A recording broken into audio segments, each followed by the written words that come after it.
We know that previously the Scottish Government pledged to use all the money raised through the ScotWind auctions to tackle the twin climate and biodiversity crises. In September 2022, £56 million was utilised as part of the emergency budget review. Is it still your intention to reinstate that, and when? Sorry, 54 million, could you just... I think it's 56 million. 56 million. That was part of the emergency budget review in 2022.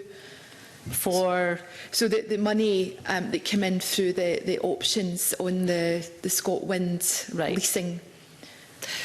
So in terms of the money that's generated from ScotWind, we are using that to support the budget.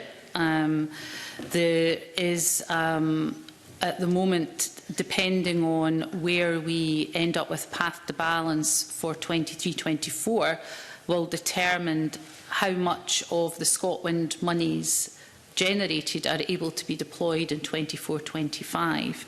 So the ScotWind resource has proven to be a really, really important resource in supporting the budget. What I'm not able to tell you at the moment is how much of that will be able to be utilised for 24-25, because some of that is largely dependent on how much we need to draw down in 23-24 in terms of our path to balance. Once I'm in a position to know that, after we've had the supplementary estimates, the spring budget, I'll be able to inform the committee of how much will be available for drawdown in 24-25, if that's helpful. Okay. Yeah, I just want to better understand some of the figures. So that £56 million, maybe Mr Gray can help. So what has that been used for so far? Because that was back in 2022. What happened to the £56 million? Well, any money that's drawn down from ScotWind is used to support the budget, so to support public services, essentially. So the drawdown in 23-24 will do the same, and the drawdown in 24-25, which was originally estimated to be about £350 million, would support the budget and would support public services. The issue I'm raising about 23-24 is that we have, because of our path to balance challenges, due to budget constraints, all of the issues that we know around the pressures on the budget in 23-24, we've had to look potentially to draw down some of that ScotWind money for this financial year. So that is the position with ScotWind for this year and next year. In terms of 22-23, I'm assuming that drawdown would have been for the same purpose, but we can come back and clarify that if it would help. Yeah, I think we'd like to track that. So there was media coverage just before Christmas, aside from the £56 million from 2022. So I think, is it £750 million in total has come in from the leases. So we know that within the current financial year, there's been £310 million of that allocated. What's that been spent on, or what's that going to be used for? From ScotWind?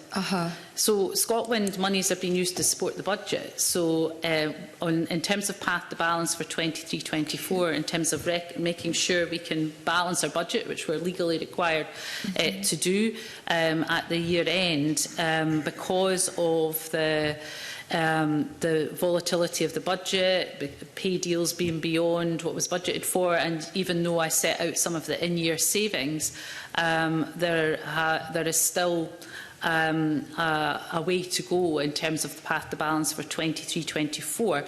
I want to minimise any drawdown of ScotWind, because the more we draw down in 23-24, the less is available for 24-25. And I had set out at the medium-term financial strategy last May that we had anticipated having £350 million available to us in 2024-25 to support the budget. So any of that I need to use in 23-24 to support achieving a balanced budget is money not available for 24-25. So you can see why we want to make sure that we minimise any usage, because that 350 million or whatever we end up being able to draw down for 24-25 is an essential part of the budget supporting public services. Okay, but it looks like a lot of the ScotWind auction money has been drawn down already.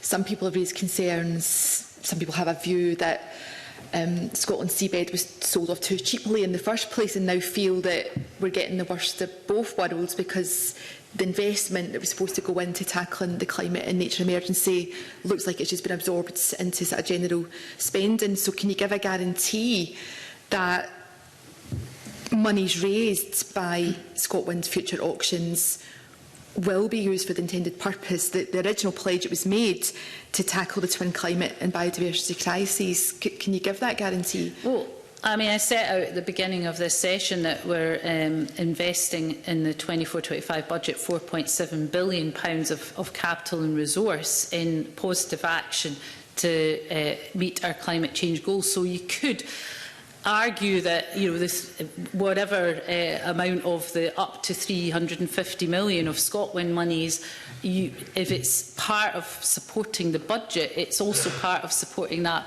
4.7 billion pounds of the budget that is tackling climate change.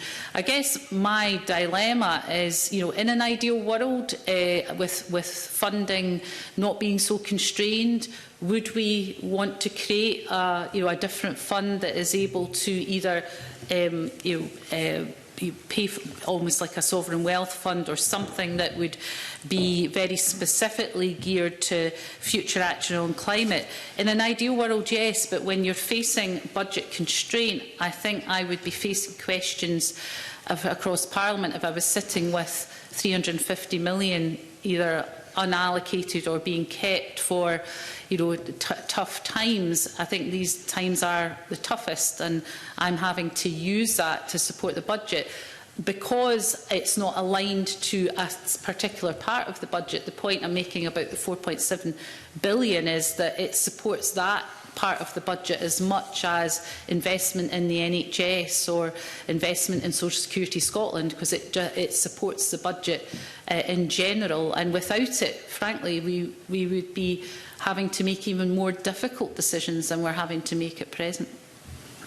No, again, thanks for reminding us all about the context in which we discuss these matters. We know there's many challenges, but Cabinet Secretary, you talked about the methodology and the importance of transparency in budgeting and being able to look line by line and see the impact.